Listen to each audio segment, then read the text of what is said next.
News, a service of Progressive Windows and Doors. An initial court appearance made by an area police chief. That is our big story for 7:30. Prince Flat Police Chief Keith Smith made an initial court appearance Monday on 2 misdemeanor charges of unlawful detention and assault and battery.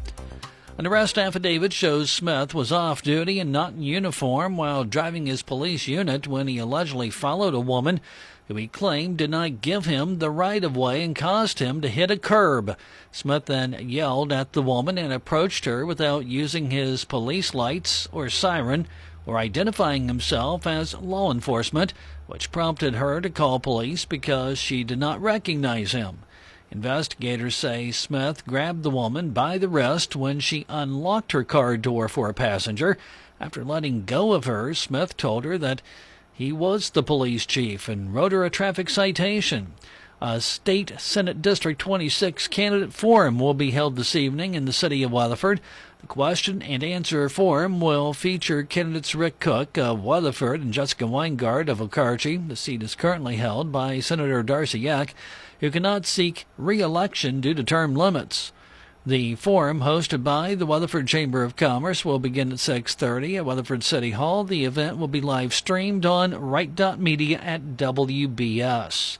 Following a rapidly unfolding investigation Monday afternoon by the Beckham County Sheriff's Office, 2 wanted individuals, Cole Hinkle and Beverly Binion, were taken into custody by Los Angeles police officers at a bus station in California.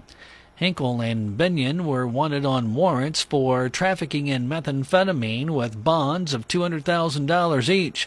They've been on the run since mid-July after fleeing from a hideout on the bank of the North Fork of the Red River south of Sayre.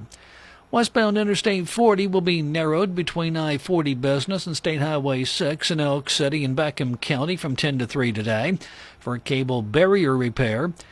Drivers should expect delays during the work and use extra caution in the area. During Monday's Custer County Commission meeting, Custer County Sheriff Dan Day discussed a pursuit that happened over the weekend, highlighting the cooperative efforts between local agencies within the county. Saturday there was a pursuit that started in Weatherford on interstate, got to the interstate out here right by Clinton, there where the Washita River is. The guy went off into the river and took off. So we had the sheriff's office there with Weatherford first, then Clinton PD's brought in their people, and OHP started coming in, and there was a bunch of them. And finally, then the fire department got their drone, and the guy ended up being out there by the casino, and the drone found him. Sheriff Day did not release the name of the suspect. More news coming up next.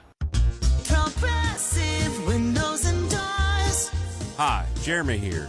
Although most windows appear to be equal, there are differences in their performance and function that can greatly impact how they protect you and your home. We have engineered our windows to keep out the harshest of elements while maintaining ease of operation. To see for yourself, come visit our plant and showroom. We are located just 2 miles south and 2 miles east of Fairview on the Isabella Blacktop. German engineered, Oklahoma built.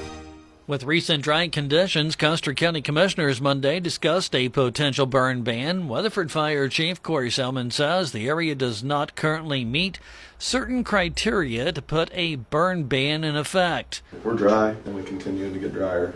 I don't feel like we're quite there yet, and after talking to the rest of the chiefs within the county, they're all on the same page. From the fires we've had over the last couple of weeks, a burn ban wouldn't have changed anything. We haven't had any controlled burns guy control. We're not really in a time that guys are going to be doing controlled burns anyway, unless they're burning brush piles. That wouldn't have changed anything with a burn ban on all those fires. And then there's a couple other criteria that I don't feel like we meet, but just as the chiefs, we don't feel like we're quite there. County officials say they plan to regularly discuss the possible burn ban and monitor weather conditions. The City of Thomas will be applying for an urban and community forestry cost share grant through the Oklahoma Forestry Services in the fall of this year. As part of the grant application, a public meeting will be held at City Hall Friday evening at 7 p.m. to seek resident input on a master tree plan, which details current tree inventory planted in the past 10 years, a tree removal plan for trees to be removed in the next 10 years, and plans for a community orchard at the new community building in the near future. Funding is being sought through the OFS UCF grant to assist with the cost of these plans and continue the city's efforts to beautify Thomas and make it a more people-friendly place. The Ouachita County Back to School Bash will be held today, 9 to 2, at the Ouachita County Activities Center in Cordell.